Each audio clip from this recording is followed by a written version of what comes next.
Hello lovely people, welcome to part one of my May reading wrap up. Doobie doobie doobie doobie doobie doobie doobie doobie doobie doo. Doobie doobie doobie doobie doobie doobie doobie doobie Sophie vlogs. As well as doing Medieval Mystic May, which I've already posted at least one reading vlog for, I also managed to fit in taking part in the Asian Readathon and reading some of the books that you lovely people recommended to me. So that's what this part one wrap up is, and then part two, which will come, is just like everything else random that I picked up. So I really enjoyed taking part in the Asian Readathon. I've done it for the last few years. The prompt list had not been posted when I did my May TBR, but when I saw it, I was able to jump on it and make it work. So I thought I would kick off with that and then go into all of the lovely books that you recommended to me when I asked for like comforting, lovely book recs for my slightly difficult life moment. The prompts for the Asian Readathon were: read a book that teaches you something. I listened to Big Sister, Little Sister, Red Sister by Chang. I actually picked this up on a whim because I'd listened to all of my library book and then none of my holds had come in, so this one was just immediately available. So I thought, let's give another Chang a go. It's interesting. It's essentially a history of modern China. She describes in the introduction how she was originally setting out to write a bit of a history of modern China, like a Sun Yat sen kind of biography. And what she actually ended up happening was she was doing all this research, and then she ended up stumbling upon this family with these three sisters who ended up being incredibly influential on the history of this time. So, one of the sisters married Chiang Kai shek, one of them married Sun Yat sen, and then one of them was a communist. From like the cover and the blurb, I thought it would be much more tightly focused on these three sisters. Actually, I would say that she did not let that focus stop her from including all of the research that she'd already done. So particularly when you start, there's like a heavy focus on you're just learning about Sun Yat sen and that kind of thing before these women are even introduced. It bothered me too much that it was a lot broader, just because I was finding the broader focus interesting, but I would say it's not as tightly thematically on these three women as all the blurb would make you think. And it really is just this look at this moment in Chinese history. Yung Chang is not an actual historian, but I do think that she like writes with a nice level of reflection. I did occasionally get a little not like lost, it's just that she does flip around in history quite a bit. So she'll follow this one strand and she'll flip around in his and she'll like follow that to a certain point in time, and then you'll maybe take a step back in time to pick up a different strand and that kind of thing, which I think is something that I always find easier to track when I'm reading a book rather than listening to a book. But on the whole, I did still enjoy this, and I'm glad that I sort of impulsively took it out because it touched on areas of history that I have read things that also touch on, but it added a lot more context. It was particularly actually fun listening to this, having recently, she says, a couple of months ago, read The House of Doors by Tan Tuan Eng, which is focus part of the plotline of that book involves Sun Yat sen's visit to Malaysia and the interaction he had with this woman there, and that kind of thing. So I felt like it bulked out that sort of like more fiction focus on that guy and gave me like a little bit more of like a non-fic addition to it. I did combine some prompts. So I combined the prompt of read a book with gold on the cover and read a book that is light and fun with Vanya and the Wild Hunt by Sangu Mandanna.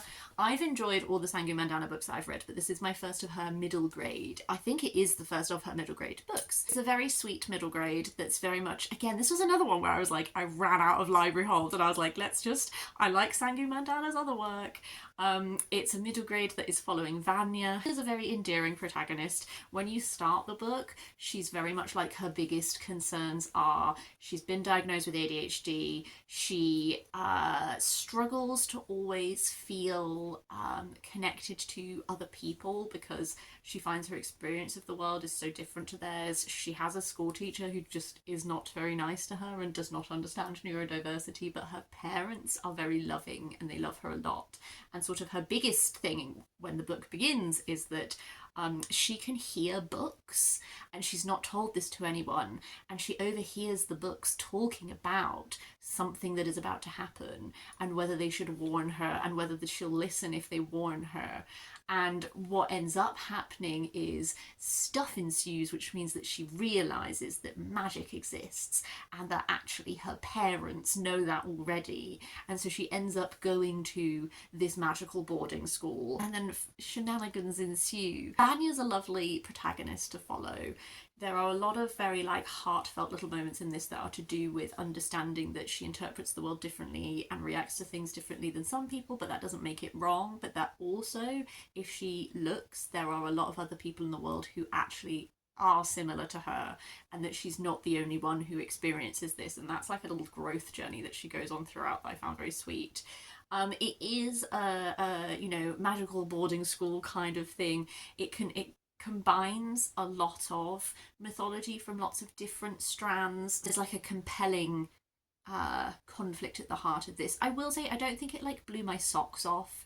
I think sometimes it gets almost a little, is like didactic the right word, with some of the messaging that it's giving, which I think is sometimes so hard to walk with middle grade, is how to get your points across without it just feeling like, and this is the lesson that we are learning today, you know? I think sometimes it fell a little on the like slightly heavy-handed side of that, but it was a perfectly enjoyable read. My main, I have this like hesitation about it, which is something I found a bit frustrating about it, was that at the point that it ends, I didn't realise this was a first book in a series. I should have realised that. But at the point that it ends, there's not really a huge amount of resolution on nearly anything. I find that quite frustrating when I understand a book being a first book in a series. You're obviously not going to wrap everything up because there's other things to do. I would have liked kind of anything to be wrapped up, to be honest. I find it frustrating when a first book ends and it's like, well, there's no payoff really. But and I'm not sure I care enough to now read another book to get the payoff, is like where I fall. But I also haven't been reading that much middle grade lately because I've sort of drifted away from it a bit. So if you're a big middle grade reader, there might be a bit more scope in this for you than I think there was for me. But I did enjoy it. For the next prompt, which is read a book about friendship, I went for one of my 26 and 26, and that is Best of Friends by Kamila Shamsie. I loved Home Fire when I read it. I think I read it for the Asian Readathon a few years ago. Absolutely loved it. This is a dual timeline novel. It's split into two. First half, you're following Mariam and Zara when they're growing up in 1988. Yes, 1988 Karachi. And then the second half is 3 decades later in London. I loved the first half of this when they're children. Well, they're not children, they're like young teens, tweens, if you will.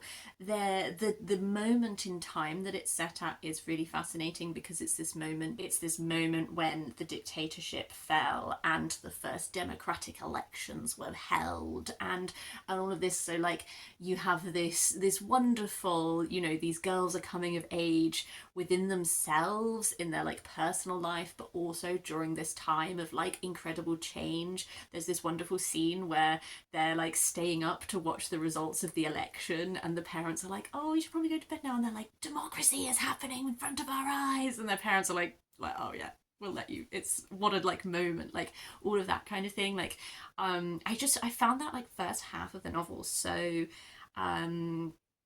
the emotions felt so heightened, I guess, because they are like teenagers, and there's a bit of like a push and pull between them where in both cases they're sort of coming to terms with that transition from a child to something becoming adult.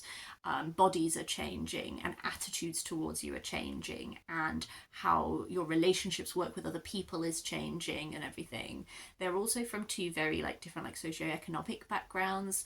Mariam is incredibly wealthy. She sort of has her life like set out in front of her. Her family are very rich because they have this leather company, and it's incredibly like absolutely spoken aloud that she will be taking over the business. Her grandfather is like grooming her for this role. Like none of the rest of it really matters. Her future is secure.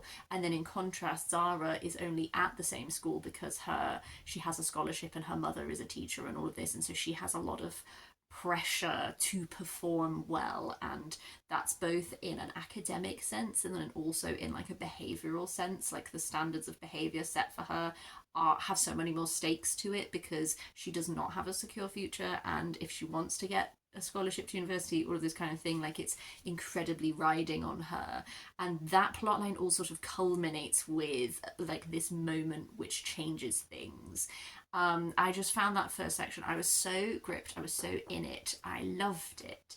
The second half, that is in 2019 in London, I just didn't enjoy as much. The real focus, because of the positions that they have when they're older.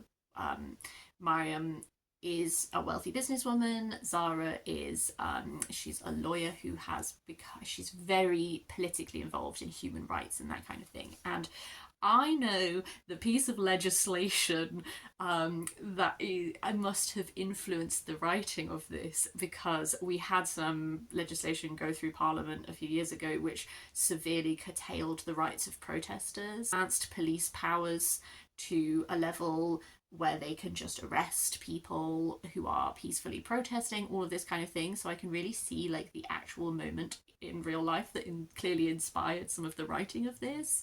And I think that conversation about like how government can be compromised so easily through like financial donations, the type of leverages that wealthy businesses can hold over governments, how important it is to speak out about legislation, but also the ramifications that come from that, like the dangers that apply not just to you, but like there's a whole focus on like the immigration system and all that kind of thing. And I think all of those conversations are like really valid and worthy. I think it just sort of never really came together from the personal side of it, maybe.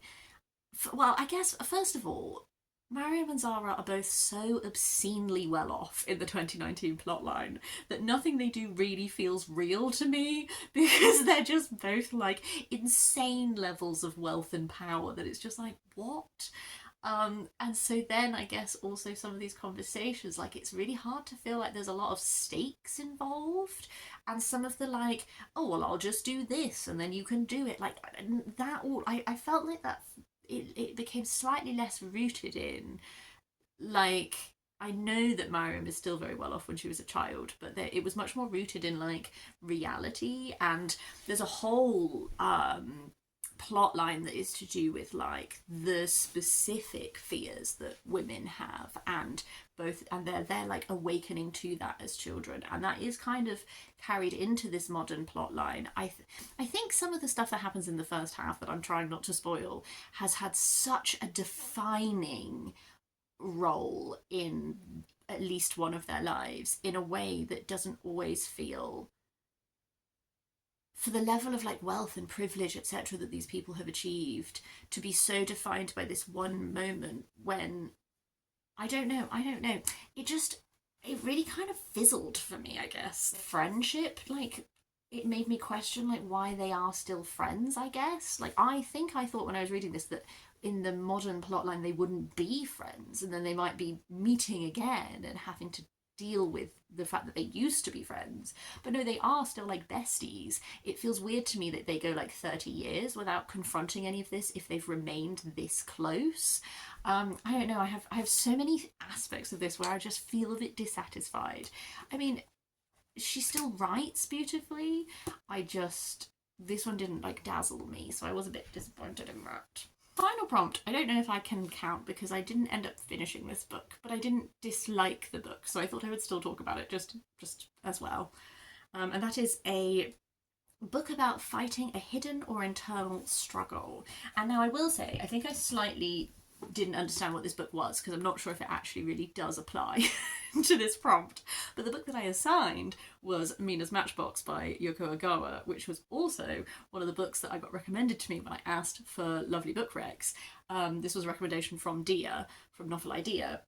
And this is, I think because, okay, why I did it for this prompt was, the back talks about how in 1970s Japan, 12-year-old Tomoko, after the death of her father, is sent to live for a year with her uncle, and she has this like magical year in his colonial mansion. But there's a line at the end that it's an evocative snapshot of a moment frozen in time and a striking depiction of a family on the edge of collapse. So I think in my head that meant that it would tie in like hidden internal struggles and that kind of thing. So I guess it kind of does. That really wasn't as strong an element as I thought it was going to be. Really, it's a very sweet and lovely book about this 12-year-old who goes to live with this family and essentially, like, at least at the point where I stopped reading, which is I'm over halfway through. Um, she's very captured by this family. She becomes very close with Mina. Mina is very ill. She has a lot of asthma attacks. She has very frail, fragile health. But she has a very rich, imaginative world, and she writes these little stories in matchboxes, which she allows our main character to read and all of that. And there is this sort of, like, I guess slightly unreal aspect to their life. They have this pygmy hippo which Mina like rides to school, and there's a lot of this that's just like a very lovely little childlike view of the world and experiencing this family. And then there's these hints at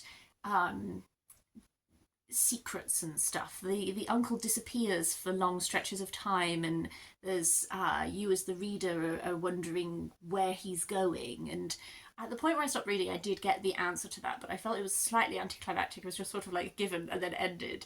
What I liked about this was I did like this this mood, and I found it very, very charming at the beginning.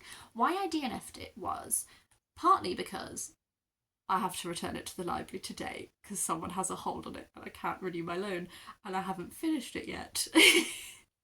Heavy element of that, and I don't have time to speed read it before I have to go to the library. The other part was just I do feel like halfway through I've slightly lost my steam with it. And I was very taken at the beginning and I was really enjoying it, and by about the halfway point I just feel like sort of the pacing has slowed and it's just like stalled a little bit. Her older cousin has like come home for the holidays, and it sort of changed the dynamic a bit as well, and I kind of think I liked it when they were like magical, whimsical little imaginative flights. So I haven't disliked this, I have just actually had to return it without finishing it. Sorry. We transition on to books that I read because they were recommended to me by you guys. Hilariously, I was like, oh, I'm going to focus on reading my own books from my TBR trolley first, and then I'll read the ones you recommended to me. And I have actually just skipped my own books, and I've just read your recommendations, but I'm loving them. I read The Goblin Emperor by Katherine Addison. This was a recommendation from Erin. I loved this. Gave it 5 stars. I gave all of these really good ratings. I loved all of them. This is a fantasy that follows Maya, who is he's sort of the rejected son of the elf emperor. He has grown up in like a backwater little house somewhere with just a horrible cousin raising him. And he was never supposed to become the emperor because the emperor does not like him, because the emperor didn't like his wife, who was a goblin. And so he's been brought up in obscurity. But the emperor and his heirs all die in the same event. It's very the White Ship disaster. And so Maya is thrust into the position of becoming the emperor. And you follow him as he is, like, you know, taken to the capital. He has his coronation and he's really just having to learn how to be an emperor. And also he was never deemed worthy of really educating well. So it's not just that he has to suddenly become an emperor, but also that he has no idea what's going on half the time. And so you have, it's a very, I guess, like contained narrative in that for most of it you are literally just with Maya as he is overwhelmed and, you know, learning how to rule, understanding who all of the people and the factions in court are, what is required from him as an emperor. And then something that develops as this goes on is it becomes apparent that this accident was not an accident and someone murdered his father, and so there's like an investigation. I loved this. I find that for me this is kind of exactly what I want when I hear the words cozy fantasy. It's not a cozy fantasy book, but it is kind of what I want cozy fantasy books to be, because there is a lot of world building. This court, the elves, the goblins, Maya's role as someone who is straddling that border, this intricate court, not just in politics, but also just like in the actual like physical court. Like there's loads of it's huge. There's loads to learn. All of this massive cast of characters.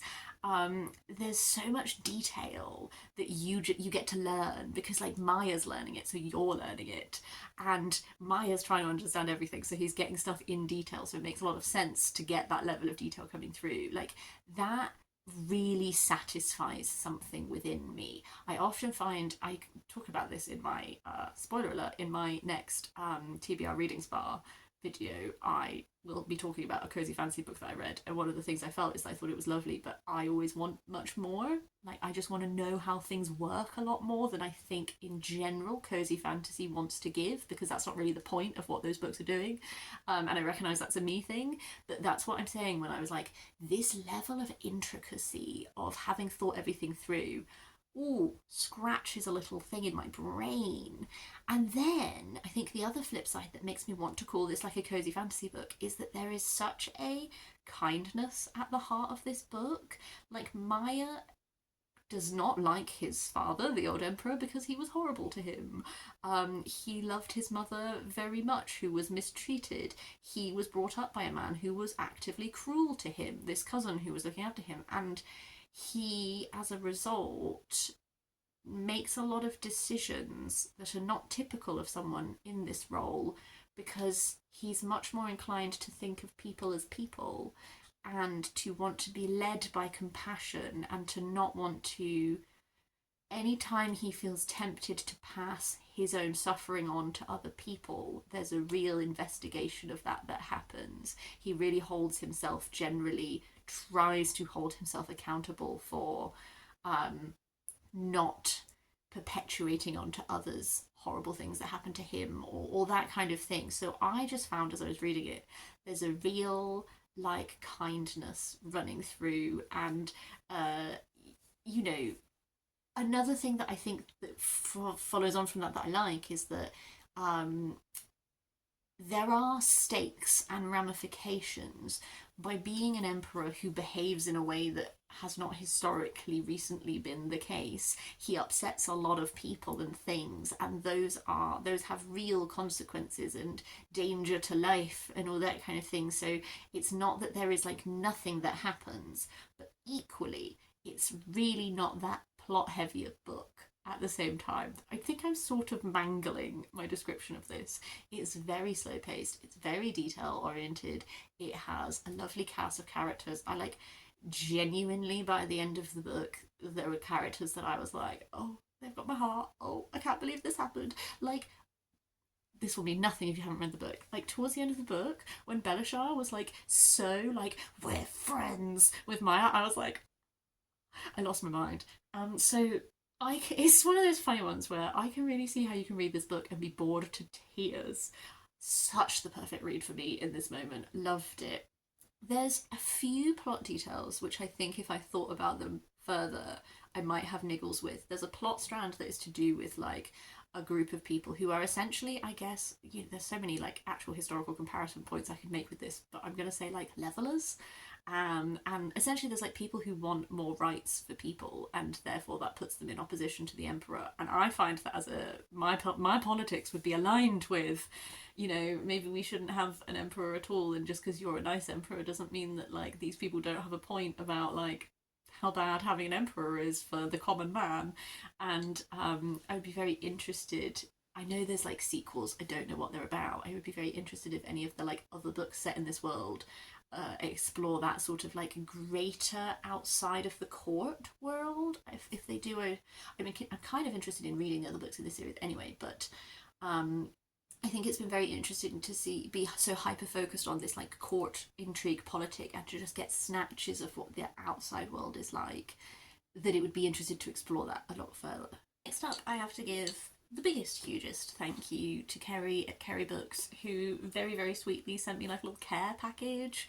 It arrived at like the perfect time. I have been I'll give you a health update at the end of this, but essentially I was in the midst of new meds side effects, not feeling great when I got this lovely little package, and it actually made me cry a tiny little bit. But included within the care package was Monk and Robot by Becky Chambers, which this was one of the books that Kerry recommended when I asked for lovely book recs. So I read the first one, A Psalm for the Wild Built, and I will be reading A Prayer for the Crown Shy in June because I also loved this one. I already knew I liked Becky Chambers because I have read the whole Wayfarer series and really loved it.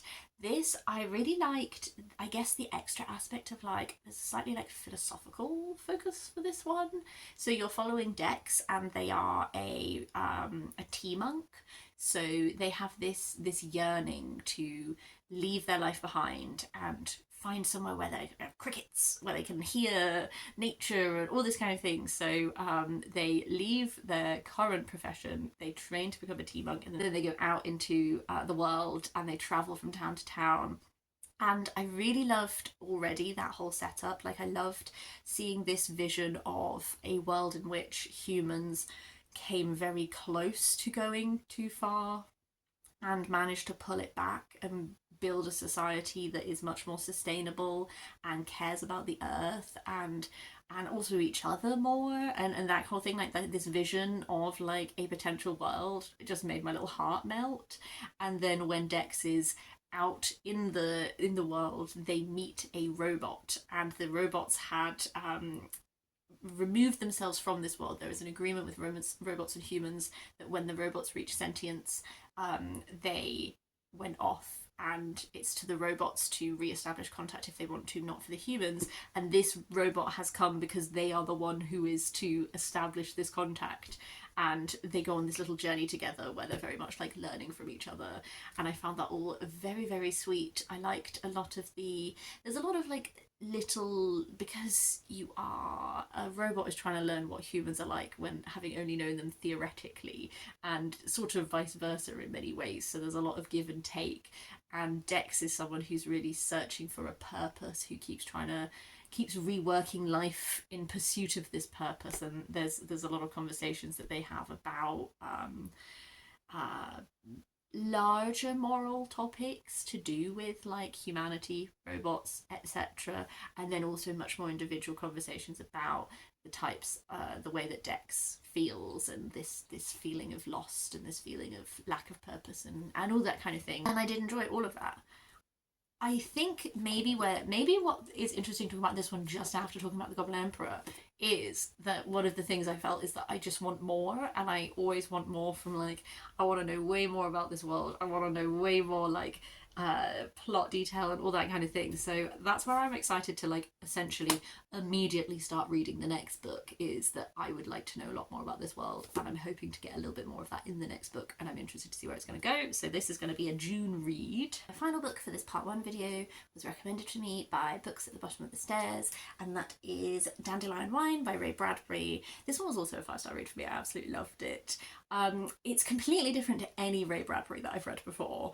This is inspired by his own childhood, and it's set in 1928 Illinois. I don't know why I struggle to say that word.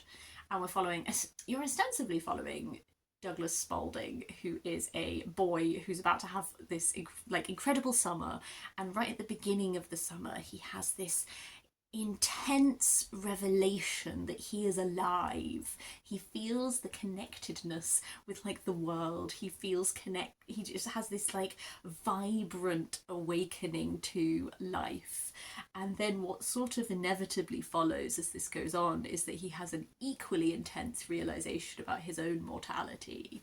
So Douglas is very much like a through line through this, but actually you're seeing this entire town in 1928 in this one summer, and it's not just from this child's point of view, although I loved the child's points of view. You're actually following everyone involved, and you have little micro dramas. You have a number of people pass away during this. You have inventions and excitements and conflicts and all of this. It's this real like microcosm of emotion in this one place, and I just found it so captivating. I think it captured the like sticky heat of summer, the transition from right at the beginning of summer where you feel all of these endless possibilities, and then throughout how that mood changes as you go. Dandelion wine, the name is because they make this wine from dandelions to like bottle the summer so that later in other seasons you can still remind yourself of what summer was like. Knowing that this is inspired a lot by his own childhood, I think really explains a lot of that like wistfulness that I felt reading this. Like, you know how everything, when you look back on like child experiences, there is that like glow to them, that idealization, all of that. Like, I felt like that was there so strongly. I think he captures when it's Douglas and he has a brother Thomas, when it's particularly when it's like the child points, like he captures that like child logic, child interpretation really well. Like there's all these moments of like Douglas and his brother are like writing a list of things that they know, and the lessons that they're drawing from things are such like child logic lessons. They like refuse to believe that the old people they're interacting with were ever young. They just think they've always been that age, and like all of this kind of things. And there's such an intergenerational aspect to this. um there's a group of young boys and they like to visit this older man who can tell them tales of when he was younger, and they call him the time machine because he transports them back to different points of time, and it's like living those moments. There's some darker plot lines in this. There's like a serial killer plot line kind of that I wasn't really expecting. Kind of get it because it's showing so many different walks of life experiences, challenges, etc., but all in this like one microcosm. I did put a random bookmark in. This was just as I was reading it, I thought to myself, oh, I'd better bookmark a page that I can read you so that you can understand like the prose, because I think the prose is so much why I loved this. So this is talking about a photograph of this now old woman when she was young. Um, it was the face of spring, it was the face of summer, it was the warmness of clover breath. Pomegranate glowed in her lips and the noon sky in her eyes. To touch her face was that always new experience of opening your window one December morning early and putting out your hand to the first white cool powdering of snow that had come silently with no announcement in the night.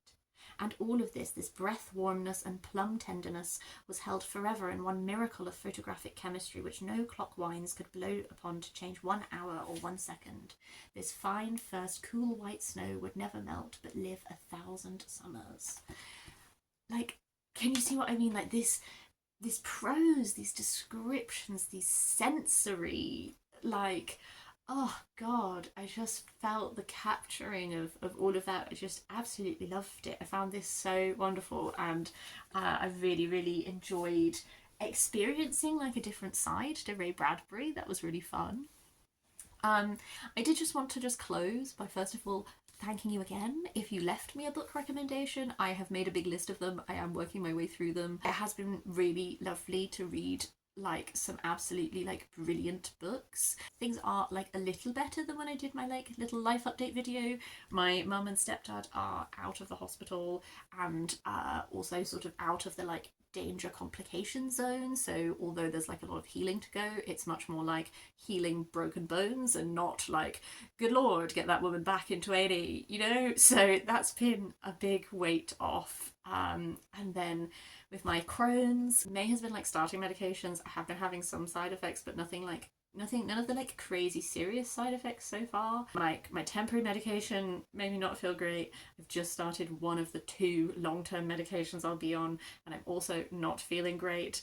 But I'm being very closely monitored at the moment for any of the like more serious complication stuff. This is like a waffly way of saying that I've spent most of May feeling very nauseous, very achy, and like not great. So I've been really enjoying reading like great books that like when I'm feeling a bit like ugh, I can just like really lose myself in like a wonderful book. So thank you so much if you recommended me a book. I am really looking forward to having this like through line for the year to like read them all and have just hopefully like a really good time.